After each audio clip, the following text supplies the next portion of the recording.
Bem, pessoal, trazendo a nossa sexta questão da nossa playlist que trata sobre geometria espacial.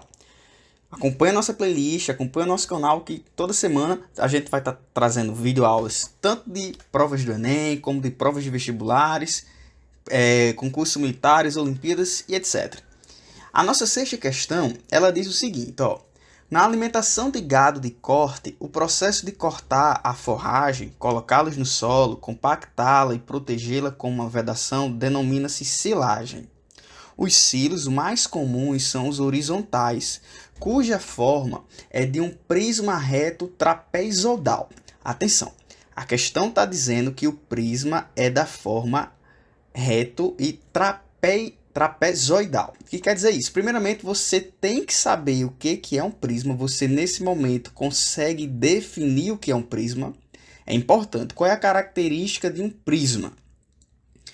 Qual é a característica de um prisma reto? E o que quer dizer um prisma reto trapezoidal? Conforme mostrado a figura. É o que ele diz aí, tá?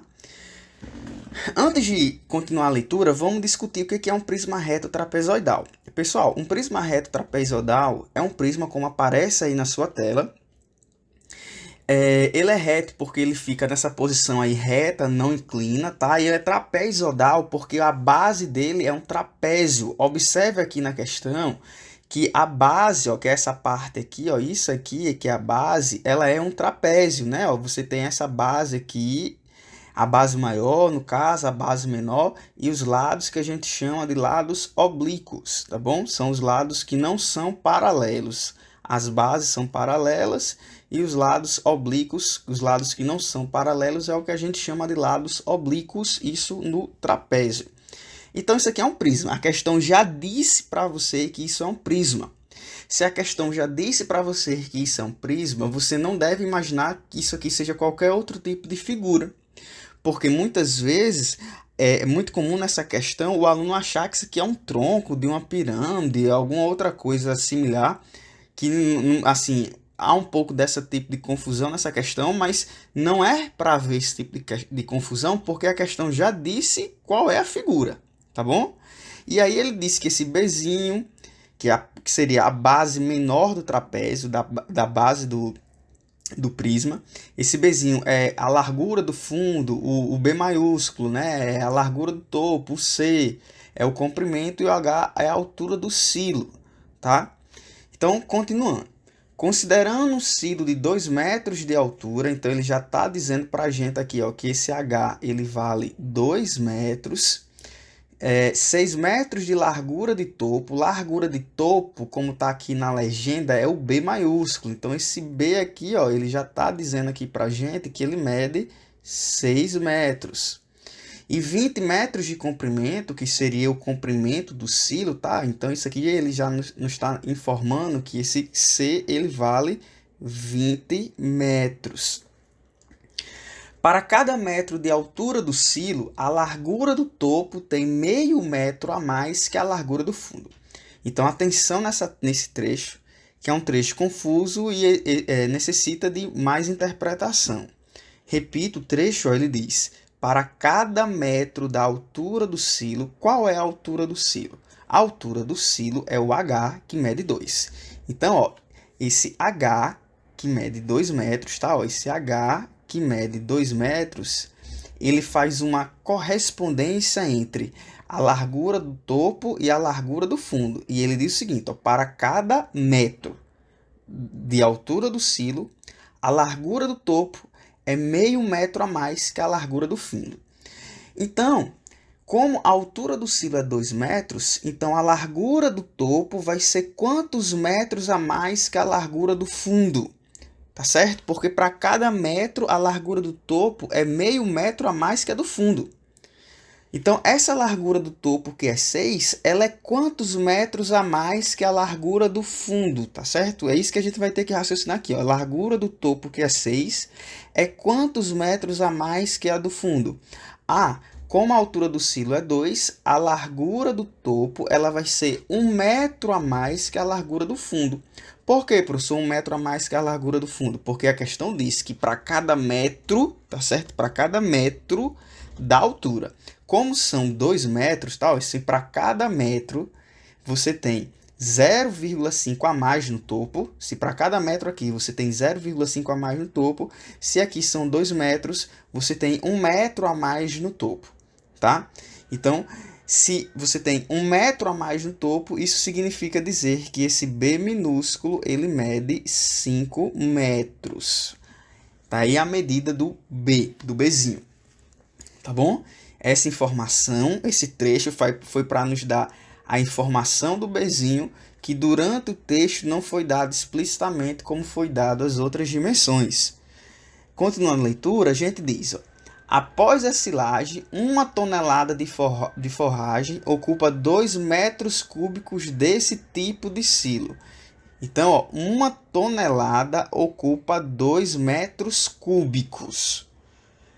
Já dá para você desconfiar o seguinte, ó, a quantidade de toneladas depende da quantidade de metros cúbicos, então possivelmente a gente vai ter que saber quantos metros cúbicos necessita para determinada tonelada, quando a gente chega nessa parte do texto, tá? Continuando a leitura, o finalzinho vai dizer, ó, após a silagem, a quantidade máxima de forragem que cabe no silo em toneladas ele quer a quantidade de forragem em toneladas, tá certo? Qual é a quantidade de forragem aí em toneladas? É isso que a gente quer descobrir, em toneladas. Então, vamos lá. Se eu sei que 1 tonelada ocupa 2 metros cúbicos, se eu souber quantos metros cúbicos tem aqui, eu consigo raciocinar quantas toneladas eu vou precisar de forragem. Tá? Então, eu preciso saber quantos metros cúbicos cabe dentro desse silo para eu saber a quantidade de toneladas, porque 1 tonelada ocupa 2 metros cúbicos. Então, quantos metros cúbicos tem? Se eu quero saber a tonelada, eu preciso saber quantos metros cúbicos tem. Como isso aqui é um prisma, é importante que você saiba que o volume de um prisma, de qualquer prisma, seja de base triangular, de base hexagonal e por aí vai, o volume de um prisma é dado por área da base vezes a sua altura. Aí agora atenção, nessa nossa figura, a área da base seria a área desse trapézio, tá certo? Seria a nossa área da base. E a altura do nosso prisma aqui, do nosso silo, seria o comprimento 20 metros. Cuidado, que é muito tentador querer colocar no lugar desse H, esse H aqui, ó. Mas esse H representa a altura aqui da base e não a altura do silo, que seria a altura do prisma. O volume é a área da base vezes a altura do prisma. Qual é a altura do prisma? A altura do prisma é 20 metros. Então, a gente já sabe que a altura aqui, ó, mede 20. A gente tem que saber a área da base. A base ela é um trapézio.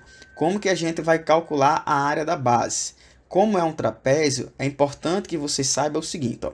A área da base se dá fazendo base maior mais base menor vezes a altura dividido por 2. É assim que se calcula a área de um trapézio. E aí, portanto, a área da base, ela vai ser, fazendo a continha, ó, base maior, que é 6, mais base menor, que é 5, isso tudo entre parênteses, não esquece de colocar, vezes a altura. Qual é a altura disso aqui? A questão disso está lá atrás, é 2. Ó. A altura é 2, tudo isso aqui dividido por 2, e aí, portanto, a área da base ela vai ser 11 vezes 2 dividido por 2. Esse 2 cancela com 2, isso aqui fica simplesmente 11. 11 metros quadrados, no caso, porque as unidades estão em metros, e aqui é uma unidade de área. Então, o volume vai ser 11, que é a área da base, vezes a altura é 20, tá certo? Então, é 20 vezes 11, isso aí vai dar 220 metros cúbicos. Então, portanto, a resposta correta é a letra D, não é verdade? Não, não é a letra D. Cuidado para não cair na pegadinha, porque isso aqui é o volume, e a questão quer saber as toneladas. E 1 tonelada ocupa 2 metros cúbicos. Se eu tenho 220 metros cúbicos, eu vou ter quantas toneladas? Observe que a quantidade de toneladas ela é metade da quantidade de metros cúbicos, não é verdade? Se eu tiver 4 metros cúbicos, né, eu vou ter 2 toneladas, tá bom? Se eu tiver 10 metros cúbicos, eu vou ter 5 toneladas. Como eu tenho 220 metros cúbicos, automaticamente isso aqui corresponde a 110 toneladas. E aí, a alternativa correta é a letra A de amor, tá bom? Se você ficou com dificuldade de entender por que é 110 toneladas, tenta fazer uma regra de 3, tá? Se 1 tonelada são 2 metros cúbicos, 220 metros cúbicos serão quantas toneladas? E da mesma forma você vai chegar a isso aqui, que a resposta será 110 toneladas, tá bom? Espero que tenha sido fácil de entender, espero que tenham gostado. Se gostou, não esquece de curtir o nosso vídeo, compartilhar com seus amigos e se inscrever no nosso canal se ainda não é inscrito. Isso ajuda o nosso canal a crescer e cada vez mais divulgar conteúdo para vocês. O Café com Números agradece. Um abraço numérico a todos.